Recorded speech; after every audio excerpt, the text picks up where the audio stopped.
Chers frères et sœurs, je vous salue au nom de Jésus. C'est avec beaucoup de joie pour que nous soyons ensemble aujourd'hui pour poursuivre notre étude biblique en ce qui concerne la prière. C'est une bénédiction pour nous. Gloire à Dieu. En tout premier lieu, je remercie le Seigneur pour sa présence. C'est un travail qui demande beaucoup de motivation, qui demande beaucoup de force, de sagesse et de courage. Je remercie le Seigneur. Je remercie le Seigneur aussi pour mon éditeur, évangéliste Mathieu. Nous travaillons ensemble. Et je remercie le Seigneur pour la famille qui prie pour nous. Et effectivement, pour nos frères et sœurs de l'église ou des amis de loin, de l'autre bord de la frontière qui prient pour nous, pour que ce travail puisse avancer. Je remercie le Seigneur. Je vous dis merci également. Avant même de commencer le sujet, ou encore de poursuivre le sujet, nous allons prier le Seigneur. Père, dans le nom de Jésus de Nazareth, merci pour ta faveur, ta grâce, ta miséricorde. Tu as tout fait pour un but, Seigneur. Nous avons appris beaucoup de choses durant le temps de pandémie. Oh, c'est une école pour nous, Seigneur. Merci. Malgré les difficultés, mais ton évangile n'est pas moins prêché ou moins enseigné. Que ton nom soit glorifié. Une fois encore, je me suis tenu, Seigneur, debout avec moi, Père. Que la parole qui va sortir dans ma bouche puisse toucher les cœurs les plus durs puissent être transformés au nom de Jésus. Je prie au nom de Jésus. À lui seul la louange et gloire au siècle des siècles. Amen. Nous avons déjà commencé quelques points, je dirais 7 points. Nous avons essayé déjà toucher un point. C'était la prière, tout d'abord, doit glorifier Dieu. Vous savez, c'était sur la montagne, l'une des béatitudes, que Jésus nous a enseigné à prier. Vous savez, les docteurs en théologie, ils donnent beaucoup de définitions à la prière. Et lorsque nous regardons, toutes ces définitions ont beaucoup de valeur. C'est très bien, j'apprécie. Nous aussi, on doit avancer avec ce thème pour pouvoir élargir notre cadre d'enseignement. Ce matin, nous allons démarrer avec le deuxième point. Que ton règne vienne. Qu'est-ce qu'on veut dire par là lorsqu'on dit Seigneur? Que ton règne vienne. Dans la prière sacerdotale, dans la prière, l'une des béatitudes, Matthieu chapitre 6, verset 9 à 13. Jésus nous montre ici, cette parole, il faut faire attention, ce n'est pas la parole de Paul, c'est la parole de Jésus, là, le Créateur, Jésus. Jésus nous montre ici qu'il faut croire seulement les prophéties bibliques qui annoncent le règne de son Père. Amen. Aspirons tous d'abord à son règne dans notre cœur. Ne donnez plus la place au péché de nous habiter. C'est-à-dire l'égoïste, les moi, la jalousie, l'hypocrisie. Lorsque Jésus dit que ton règne vienne, le règne de son Père, cela veut dire quelqu'un qui est prêt pour que Dieu l'habite.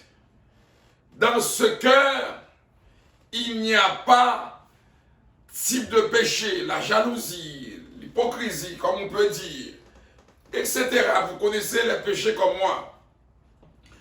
Alors, cela veut dire nous devons travailler, nous devons prier, nous devons avancer avec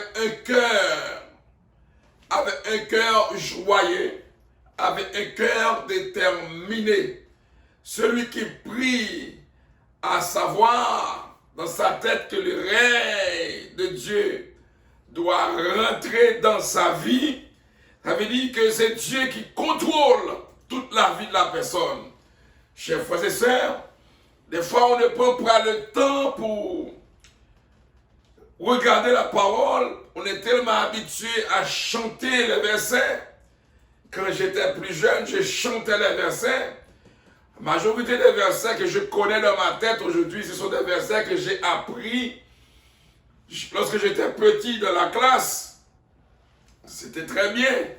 Mais une fois apprendre ces versets, alors c'est important maintenant de laisser le Saint-Esprit aujourd'hui de nous guider, de nous diriger pour dire Seigneur, que ton règne vienne. C'est-à-dire quand ton règne vient dans ma vie, il n'y a pas de place pour le péché parce que c'est toi qui habites. Parce que vous savez, tous ceux qui veulent être amis du monde seront automatiquement ennemis de Dieu. Ça veut dire que si Dieu doit régner en quelque part, ça veut dire qu'il n'y a pas de place pour Satan. Et c'est pour cela qu'on dit toujours dans nos prières, Seigneur, que ton règne vienne. Maintenant, nous allons toucher un troisième point disant que ta volonté soit faite sur la terre comme au ciel. Qu'est-ce que cela veut dire? Que ta volonté soit faite sur la terre comme au ciel. Cette prière sera pleinement exaucée lorsque Jésus reviendra régner sur la terre. En attendant, soyons prêts à faire sa volonté dans notre vie présente. Vous le savez, nous avons étudié, ou plusieurs pasteurs et d'autres enseignants comme moi, nous avons beaucoup parlé de règne de l'Antéchrist. Après la bataille d'Armageddon que tout le monde connaît, comme on a enseigné, cette terre va être disparue. Et à ce moment-là, notre Seigneur, avec les saints, ça veut dire les sauvés, alors nous allons habiter sur cette terre, la terre sans péché, une terre sans malveillance, une terre sans épidémie, une terre, je dirais même sans coronavirus, une terre où est-ce que la gloire de Dieu va briller sans arrêt. Alors, et c'est cette terre-là, nous parlons, il faut que nous soyons prêts. Quand on dit Seigneur, que ta volonté soit faite sur la terre comme au ciel, cela explique, Seigneur, je suis prêt pour être avec toi dans le ciel. Je suis prêt pour être avec toi le jour de l'enlèvement de l'église. Je suis prêt pour être avec toi sur la terre lorsque tu vas régner pour l'éternité. Alors, chers frères et sœurs, c'est une prière dans laquelle il y a beaucoup de signification. Et si on prend le temps pour regarder, si on prend le temps pour travailler, nous aurons beaucoup à apprendre dans cette prière. Par exemple, Dieu dit, Dieu, il a tout en sa possession. On a dit, prions qu'il nous utilise pour son œuvre. On doit être prêt pour l'œuvre de Dieu. Très souvent, lorsqu'on parle de la volonté soit faite, on ne parle pas seulement de la volonté lorsqu'on prie selon sa volonté. Ça, c'est une partie à regarder aussi. Mais ce n'est pas seulement lorsqu'on parle de la volonté de Dieu, on parle de la volonté de Dieu aujourd'hui et jusqu'à la fin. Pas seulement dans une courte prière, pas seulement dans une seule demande, mais dans la volonté de Dieu, la manière que nous mangeons, la manière que nous marchons, la manière que nous exerçons notre profession, etc.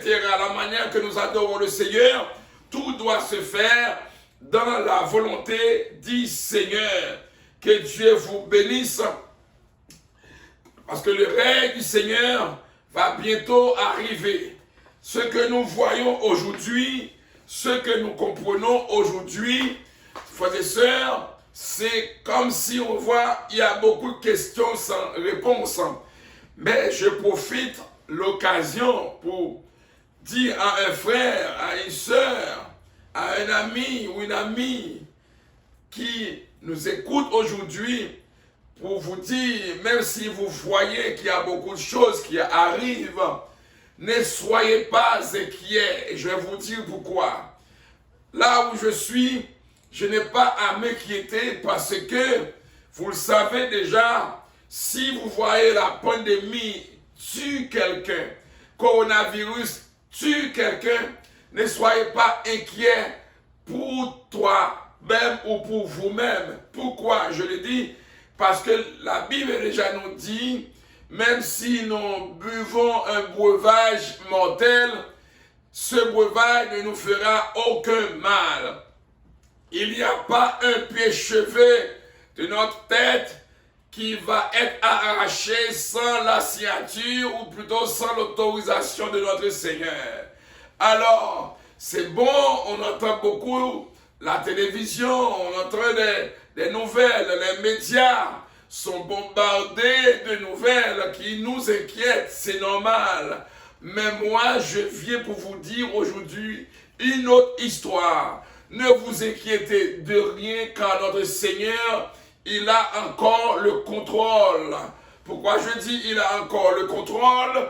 C'est que tant que aussi longtemps le Saint-Esprit est sur la terre, nous qui sommes marqués par le Saint-Esprit, je réponds, je dis tant que aussi longtemps le Saint-Esprit de Dieu est sur la terre, nous qui sommes marqués par le sceau du Saint-Esprit, il n'y a rien qui peut nous arriver sinon la volonté du Seigneur. Et c'est pour cela, j'encourage toujours mes frères et sœurs à être prudents. Ce n'est pas parce que nous avons le sceau du Saint-Esprit, ce n'est pas parce que notre Seigneur Jésus-Christ est là, ce n'est pas parce que nous avons plein de possibilités dans la prière, alors nous allons faire n'importe quoi. C'est parce que j'en sais du tout. Je ne suis pas là pour vous enseigner, pour vous amener dans les erreurs. Non, du tout pas. Au contraire, je vous encourage à respecter les mesures sanitaires. Ce n'est pas en faisant la force, ce n'est pas en faisant une manifestation, ce n'est pas en faisant de la guerre, vous allez prouver votre chrétienté. Je le répète, ce n'est pas en faisant de la guerre, vous allez prouver votre chrétienté. Je ne l'ai jamais dit comme ça.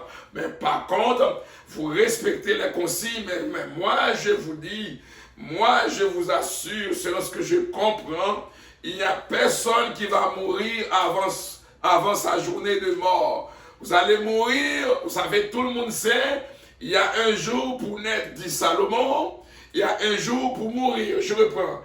Il y a un jour pour naître, il y a un jour pour mourir. Tous ceux qui vivent, qui ont un souffle, doivent mourir un jour. Mais quand bien même, vous et moi, il y a quelqu'un qui doit signer cette signature de mort. C'est notre Seigneur, car il dit, je m'en vais, je vais vous préparer une place. Si cela n'était pas, je vous l'aurais dit, je reviendrai, je vous prendrai avec moi, afin que là où je suis, vous y soyez aussi. Ça veut dire, quand nous devrions partir, nous allons partir lui-même. Il a dit, je suis avec vous tous les jours jusqu'à la fin du monde. Si notre Seigneur est avec nous, nous allons certainement mourir selon la parole, mais il va signer la signature. Ne soyez pas inquiets. Si vous avez de quoi manger, mangez. Si vous devriez partir au travail, travaillez. Étudier, que ce soit à la maison ou peu importe, mais travaillez parce que vous n'êtes pas dans une situation pour précipiter votre mort. Que Dieu vous bénisse.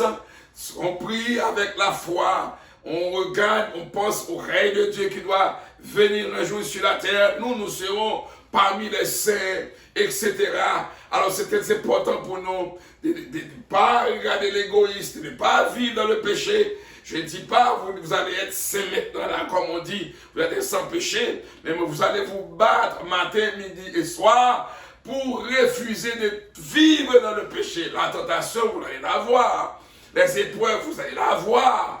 Mais aucune tentation ne va pas vous enlever de la présence de Dieu lorsque vous êtes déjà dans la présence de Dieu. Que Dieu vous bénisse. Quatrième point, donnez-nous aujourd'hui notre pain quotidien.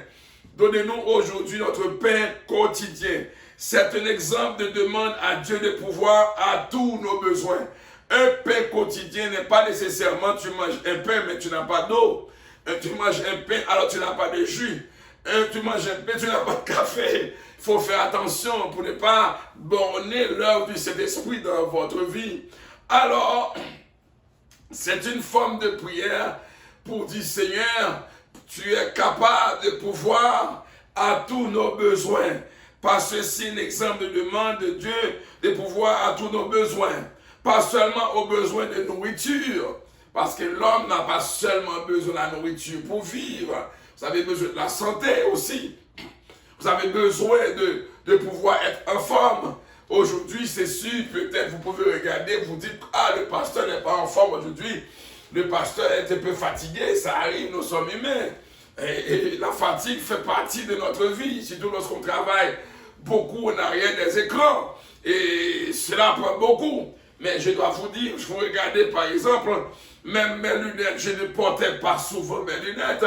Mais avec la pandémie, je travaille toute la journée, toute la nuit devant un écran. Là, ça vraiment me prend mes lunettes régulièrement. Alors, c'est pour comprendre, c'est vrai, on ne peut pas seulement demander un morceau de pain quotidien, comme dit la parole devant moi, mais il est très important de rester constamment reconnaissant envers Dieu pour tout ce que nous recevons de lui. Ce que nous recevons de lui, la santé, la vie éternelle, etc. La nourriture, de quoi manger, le vêtement.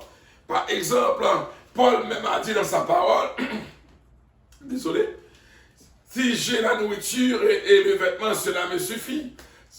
Ah bien, c'est Paul qui a dit cette parole. Mais moi, je ne peux pas le dire comme ça parce que j'ai une famille. J'ai mes enfants, j'aimerais bien qu'ils soient diplômés, j'aimerais bien qu'ils soient mariés, j'aimerais bien voir mes enfants très bien dans la vie. Il faut que j'ai une voiture pour me déplacer, etc. Il faut avoir une place pour recevoir les missionnaires. Imagine, on doit amener tous nos missionnaires à l'hôtel, l'église ne pourra plus. Alors tout, etc. Ça veut dire, mais ce qui est important, le Seigneur nous bénit d'une manière spéciale. Alors, tant que nous prions, nous demandons notre pain quotidien. Et dans ce pain quotidien, nous élargissons le cadre du pain quotidien. Nous parlons aussi de la maison. Il faut avoir une place pour dormir, manger, se déplacer. Par exemple, un missionnaire qui arrive ici, qui soit d'Haïti ou de l'Afrique, etc., il faut toujours une façon de transport et sécuritaire, agréable aussi. Alors nous remercions le Seigneur de cette parole pour le quatrième point. Donnez-nous aujourd'hui notre pain quotidien. Donnez-nous notre pain quotidien. Chers frères et sœurs, vous pouvez savoir, c'est très important, ceux qui se confient en l'Éternel, même s'il y a la disette, même si le désespoir s'installe, il y a les pénuries, il y a la faillite partout. Mais moi, j'ai une bonne nouvelle pour vous aujourd'hui. Vous n'aurez rien à avoir peur, parce que le Seigneur est là.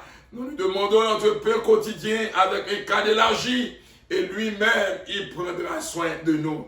Que Dieu vous bénisse. Nous touchons maintenant le cinquième point. Pardonnez-nous nos offenses, comme nous aussi nous pardonnons à ceux qui nous ont offensés. Je reprends. Pardonnez-nous nos offenses, comme nous aussi nous pardonnons à ceux qui nous ont offensés. Je vais le dire d'une autre manière maintenant. Pardonnez-nous nos offenses, comme nous pardonnons à ceux qui nous ont offensés. Frères et sœurs, confessons nos péchés. Le pardon, c'est un point très délicat à enseigner. C'est un point très délicat à enseigner parce que beaucoup de gens peuvent s'induire en erreur, à savoir le pardon. Tout d'abord, remettons toutes choses à Dieu. Amen. Sans garder de rancune. Le pardon, tout d'abord, il faut remettre tout à Dieu sans garder de rancune pour celui ou celle qui nous a offensés. Dans la vie, vous ne pouvez pas vivre seul. Et tant que vous vivez en équipe, vous allez toujours avoir des gens qui vous offensent et vous aussi, vous les offensez aussi. Parce que vous n'êtes pas un Dieu sur la terre. Vous n'êtes pas un Saint-Esprit sur la terre. Vous êtes humain. Dans nos échanges, dans nos activités, il va toujours avoir des échanges bizarres. Mais tout simplement, ce que je dis ce matin dans le texte, ce que Dieu nous a enseigné dans cette béatitude, il faut tout simplement avoir le cœur de pardon. Le pardon que nous demandons à Dieu est étroitement lié au pardon que nous offrons aux autres. Le pardon que nous demandons à Dieu, des fois vous offensez un frère, une soeur, vous offensez vos enfants, le conjoint ou la conjointe, même au milieu de travail, dans le milieu professionnel, il y a toujours des offenses, mais il ne faut pas laisser que les mois, la rancune s'installe. Alors il faut avoir du courage pour pardonner, et une fois pardonné, aussi Dieu va vous pardonner. Je vais, pour faire l'équilibre, vous le savez, comme je le dis souvent, un pasteur, un prédicateur qui prêche sans équilibre, son message ne va pas loin. Il faut faire l'équilibre. Souvent, on comprend mal le pardon. Le pardon ne signifie pas de se faire tuer, de se faire empoisonner. Non, ce n'est pas ce qu'on parle là du pardon. On parle du pardon. Le Seigneur t'a montré quelqu'un qui veut te tuer, tu dois te déplacer. Le pardon vient dans le cœur. Ce n'est pas vivre, ce n'est pas manger à la table de ton ennemi qui veut dire tu le pardonnes. Parce que ça là, la naïveté peut se tuer elle-même.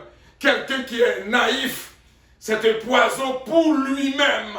Tu as quelqu'un avec qui tu travailles et on a tout essayé, ça ne marche pas.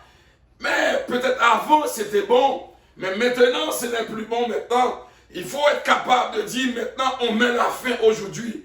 Cette fin-là ne veut pas dire tu as un ennemi, tu as quelqu'un pour te tuer. Non, c'est pas du tout ça, mais tu dois mettre la fin.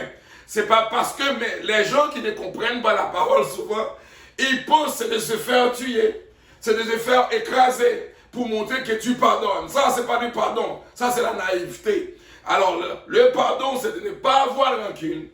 D'ailleurs, la Bible même parle, si ton ennemi a faim, tu dois lui donner à manger. S'il a soif, tu dois lui donner à boire. Alors, c'est important qu'on doit continuer à faire le bien, qu'on doit continuer à vivre sans rancune, qu'on doit continuer à vivre, à pardonner. D'ailleurs, lorsque vous pardonnez, le vrai gagnant, c'est le pardonneur. Le vrai gagnant, c'est vous qui pardonnez. Vous êtes libre, vous êtes libéré. Et puis, tant aussi longtemps, vous ne pardonnez pas, vous ne pouvez pas avancer non plus. Parce que l'offense devient un poids lourd, je réponds. L'offense devient un poids lourd sur votre dos. Automatiquement, vous ne pardonnez pas, vous ne pouvez pas non plus avancer. Pour avancer, il faut pardonner, de faire le vide, de tourner la page, et comme ça, vous allez avancer. Alors, je suis un peu clair pour faire la différence entre la naïveté et le pardon. Si tu as quelqu'un sur ton chemin, après tout essayer, tu vois, c'est quelqu'un qui veut te détruire. Tu ne peux plus manger à l'aise, tu ne peux plus boire à l'aise, qui veut te détruire. Maintenant, c'est le temps de prendre une décision. Alors, cette décision, ceux qui ne comprennent pas la parole peuvent toujours dire « Ah, il n'a pas pardonné, il n'a pas pardonné, il n'a pas pardonné, il n'a pas pardonné. » Mais ce n'est pas grave, il peut le dire comme ça. Mais il faut pardonner. Si, mon frère, ma soeur, vous voulez que Dieu vous pardonne, il faut pardonner aussi à ceux qui vous ont offensé. Mais sans pour autant de vous laisser tuer. Cette personne qui est déjà méchante, qui n'a pas de cœur, qui est déjà une traître, il va couper ton oreille. Je vous le dis franchement là. Il va enlever ça et puis vous dire, ah, je vous pardonne. Il va couper ça. Ah, je vous pardonne. Il va prendre ça. Ah, je vous pardonne. Il va prendre ça. Ah, je vous pardonne. Ça, ce n'est pas le pardon. c'est la naïveté. Que Dieu vous bénisse. Et nous allons prendre maintenant le 6e point. Ne nous induis pas en tentation, mais délivre-nous du mal. Demandons la puissance de Dieu pour faire le bien et rester dans le bien. C'est ça. Demandons la puissance de Dieu pour faire le bien et rester dans le bien. Vous pouvez faire le bien, mais vous ne restez pas dans le bien. Vous le savez, l'homme en général, même à la sortie du peuple Israël, il y a des moments quand le peuple a la difficulté, le peuple sait que Dieu existe. Mais une fois le cœur est joyeux, on oublie où on est sorti, on oublie où on s'en va. Souvent l'homme reste comme ça. Mais c'est important pour vous dire aujourd'hui, il faut demander au Seigneur afin qu'il nous donne la force pour faire du bien. Pas seulement de faire du bien, mais de rester aussi dans le bien.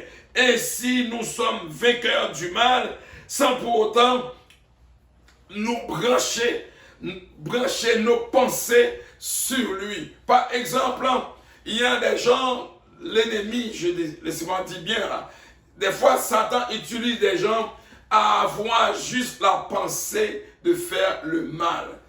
Je reprends. Des fois à avoir la pensée juste de faire le mal. Quand vous voyez, vous avez le cœur endurci. Quand vous voyez, vous avez l'intention de faire quelque chose de très bizarre. Quand vous voyez, cela domine votre pensée. Là, il faut commencer à retrouver le Seigneur. Parce que le mal, vous pensez aujourd'hui, si vous ne priez pas, ça va être concrétisé demain. Et je prends par exemple un péché très connu, par exemple le vol, le meurtre, l'adultère. Quelqu'un ne devient pas adultère demain matin ou il n'est pas né adultère. Mais en nourrissant quelque chose, vous pouvez constater qu'est-ce qui peut arriver un jour. En nourrissant quelque chose, vous allez avoir l'intention de prendre ce qui ne vous appartient pas. Alors c'est encore dangereux, chers frères et sœurs. Et l'histoire dit, il y a un monde qui volait un bœuf. Il y a un œuf qui a volé un bœuf. Alors, chers frères et sœurs, il ne faut pas nourrir l'idée de faire le mal. C'est important aujourd'hui dans la prière. Il ne faut pas nourrir cette pensée. Une fois cette pensée rentre, il faut la chasser automatiquement au nom de Jésus-Christ de Nazareth. Demandons la puissance de Dieu pour faire le bien et rester dans le bien. Ainsi, nous sommes vainqueurs du mal sans pour autant nous connecter sur la pensée et de faire ce qui est mauvais. Que Dieu vous bénisse à comprendre le 6e point. Nous allons toucher le 7e point pour terminer, chers frères et sœurs. Car c'est à toi appartiennent le règne, la puissance et la gloire au siècle des siècles, ou encore pour toujours, ou bien jusqu'à la fin, comme vous pouvez le dire. Car c'est à toi qu'appartiennent le règne, la puissance et la gloire. Tout est pour la gloire du Seigneur. Ah, c'est ça qui est important, chers frères et sœurs. Tout ce que nous faisons, nous marchons, c'est pour un temps. Nous avons une belle voiture, c'est pour un temps. Une maison, c'est pour un temps. Nous prions, c'est pour un temps. Nous allons à l'église, c'est pour un temps. Maintenant, il y a une phrase que j'ai souvent répétée dans mes vidéos. On se battait pour de grands bâtiments. Laissez-moi le dire comme ça. De grands bâtiments pour nos églises. Mais c'est bien. Mais vous pouvez constater, on est rendu à quasiment 10 mois depuis qu'on est coincé ici. On a le bâtiment, mais on ne peut pas réunir. Heureusement, nous avons le cœur, le Saint-Esprit est ici dans le cœur. Si la seule possibilité, c'était à l'intérieur du bâtiment, où on allait mettre le Christ, ou alors adorer. Et étant donné que le Seigneur nous donne déjà la grâce, il savait qu'est-ce qui allait arriver aujourd'hui. Alors, il a dit, quand nous, c'est le temple du Saint-Esprit. Alors nous pouvons adorer là où on est, dans la voiture, à la maison, au salon. Et si Dieu nous donne la grâce de pouvoir réunir, de pouvoir rassembler dans le grand culte avec des centaines ou des dizaines de personnes, que le nom du Seigneur soit glorifié. Mais en attendant, nous continuons à adorer le Seigneur. Tout est pour la gloire de Dieu. Jésus affirme la victoire de Dieu sur son ennemi, le tentateur. Croyons à la puissance de Dieu qui est agissante. La puissance de Dieu, une puissance agissante. Tout ce que nous faisons, tout ce que nous disons, nous disons, tout c'est pour la gloire du Seigneur. Rien ne nous appartient. Que Dieu vous bénisse, que Dieu vous fortifie. Gloire au Tout-Puissant Seigneur. Gloire à Dieu, que Dieu vous bénisse. Prions chaque jour selon le mode donné par Jésus. Prions selon ce que Dieu nous enseigne, ce que Jésus nous enseigne dans cette béatitude. Le Seigneur enseigne l'intercession pour d'autres personnes. Il faut prier pour les autres. Il faut les encourager, chers frères et sœurs. Et souvent, vous le savez, des gens qu'on enseigne beaucoup de la prière. Oui, je vous encourage aujourd'hui, mais Dieu exauce une prière selon sa volonté. Alors, une prière selon la volonté du Seigneur, c'est une prière qui est adressée selon la parole et une prière qui est adressée aussi avec la foi. Alors, Dieu n'exauce pas parce que je parle beaucoup. Dieu n'exauce pas parce que je parle fort. Je dis je prie fort. Dieu n'exauce pas parce que je prie fort. Dieu n'exauce pas parce que j'ai un titre homme de prière. Dieu n'exauce pas parce que j'ai un titre et une dame de prière. Dieu n'exauce pas parce que j'appelle mon frère, ma soeur pour prier et pour toucher le sentiment. Et je n'exauce pas parce que je suis en train de faire quelque chose et pour dire « Ah, parce que c'est un homme de prière ». Non, ce n'est pas ça qui va toucher le cœur de Dieu pour que cette prière soit exaucée.